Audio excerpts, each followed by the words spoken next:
We've all heard about the 1962 March on Washington, where Martin Luther King famously delivered his I Have a Dream speech. But what we don't all know about is the gay man who organized it all, Bayard Rustin. Rustin was born on March 17, 1912. He was raised by his grandparents, Julia and Jennifer Rustin, whom he believed to be his birth parents until he was an early teen. His grandmother was a Quaker, and she instilled in Bayard the tenets of the Quaker faith, most importantly, nonviolence.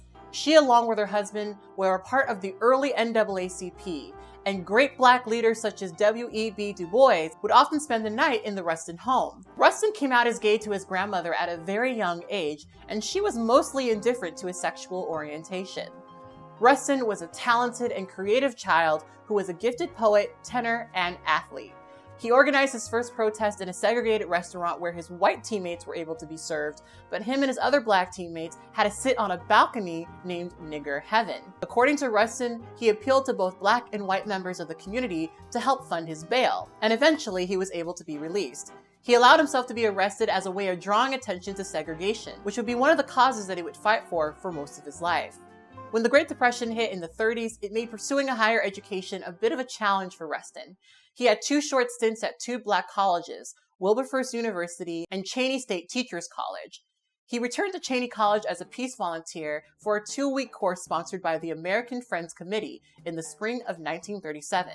The AFC trained volunteers in peaceful war opposition tactics and dispatched their trainees to cities across the United States. By the winter, he was ready to go to New York City and settle in Harlem with his aunt, who was a schoolteacher. It was there where the Communist Party had begun to gain momentum and had a large presence. Rustin would flourish in New York and would enroll in New York City College, where he would take up singing once again. He joined the Josh White Quartet and was involved in a revival of John Henry on Broadway with Paul Robeson.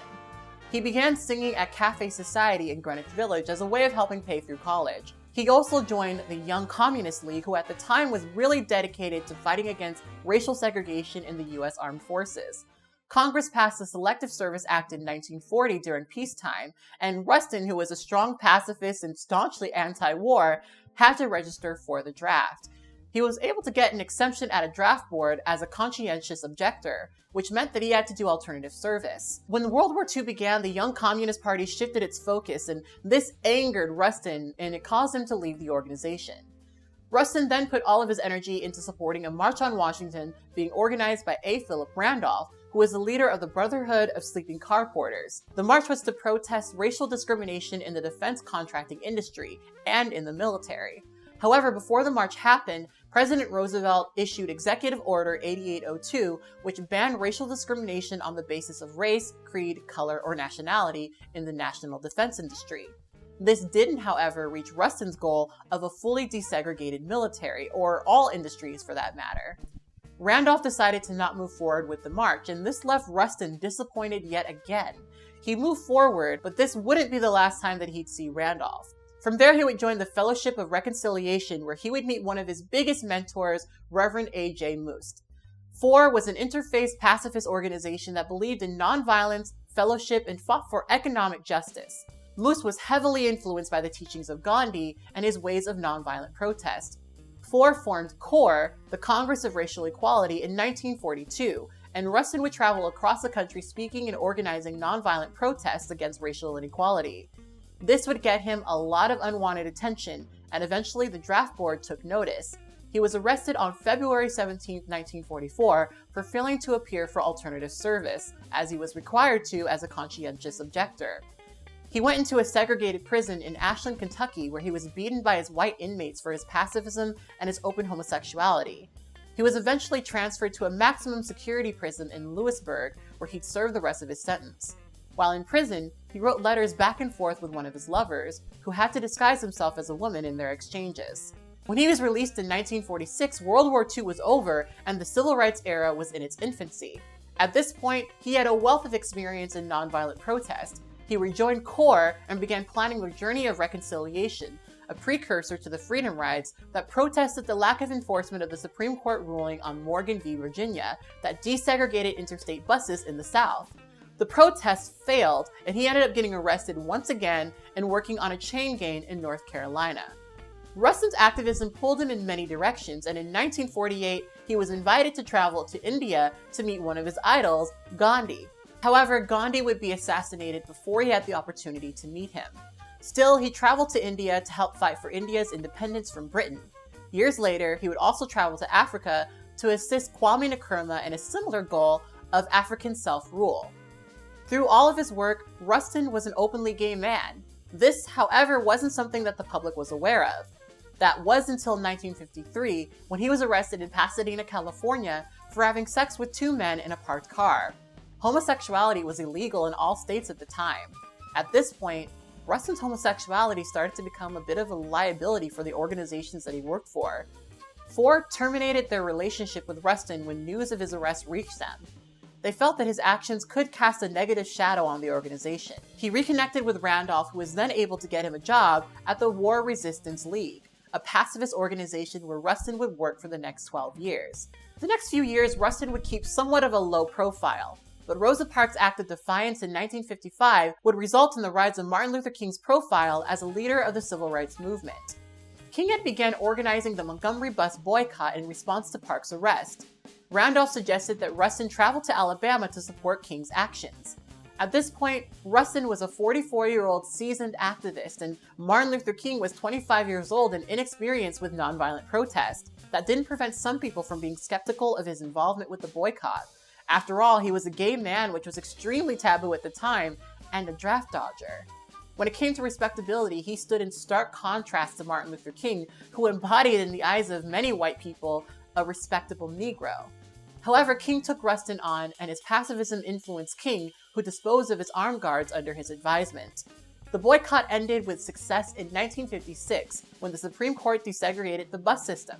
Civil rights organizers quickly began mobilizing to fight for full desegregation of the South. Rustin used his connections with radicals and pacifists in the North to help fund much of King's speeches and journalism.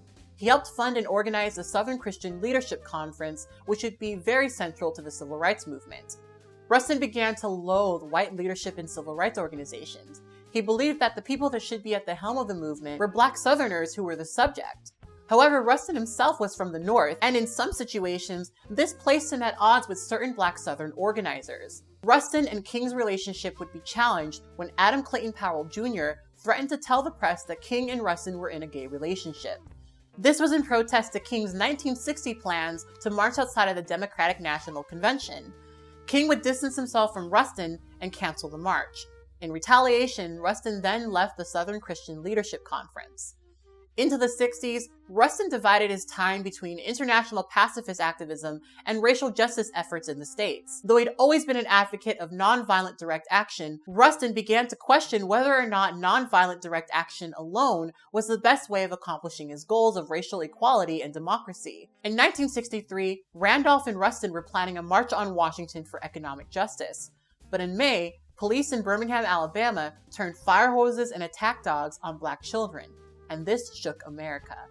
King hadn't shown much interest in the march until this point. The focus of the march shifted when King decided to jump in and insist that the march be for civil rights. So the march became the March on Washington for Jobs and Freedom. Rustin began to petition the Big Six civil rights organizations: SNCC, CORE, SCLC, the National Urban League, and the NAACP. He would then meet resistance from the last one when Roy Wilkins once again brought up Rustin's past as a gay communist draft dodger.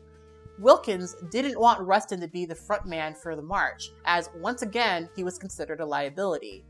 The resistance led to Randolph having to serve as the march's director and Rustin as his deputy. Planning moved forward. They began to plan the exact amount of bathrooms, doctors, and accommodations for an expected 2,500 people. However, they'd hit a bump in the road once again when Strom Thurmond, a South Carolina senator and segregationalist, got a hold of Rustin's FBI file. The FBI had been tracking Rustin's activity since college. Thurmond took to the Senate floor to attack Rustin personally for his connection to communism and his sexuality. This still didn't make Rustin back down, though. The March on Washington was seething with respectability. Speeches had to be approved, and several more radical speeches were cut entirely from the programming. Some of the speeches had to be edited down to be less aggressive. Most notably, John Lewis's militaristic speech was a topic of debate up to the day of the march. Rustin put together a list of 10 demands for the march and distributed pamphlets to bus drivers that were coming from all across the country to Washington. At first, it seemed like the march was a bit of a bust, but as people piled in, it became clear that the march was going to be a success. Everything went off with a hitch, and after King's speech, he took to the stage to make the goals of the march known. Ladies and gentlemen, the first demand is that we have effective civil rights legislation, no compromise, no filibuster, and that it includes public accommodations, decent housing, integrated education, FAPC, and the right to vote. What do you say?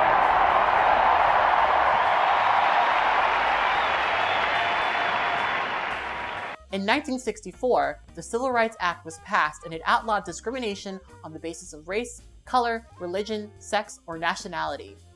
It also ended racial segregation in schools and public accommodations.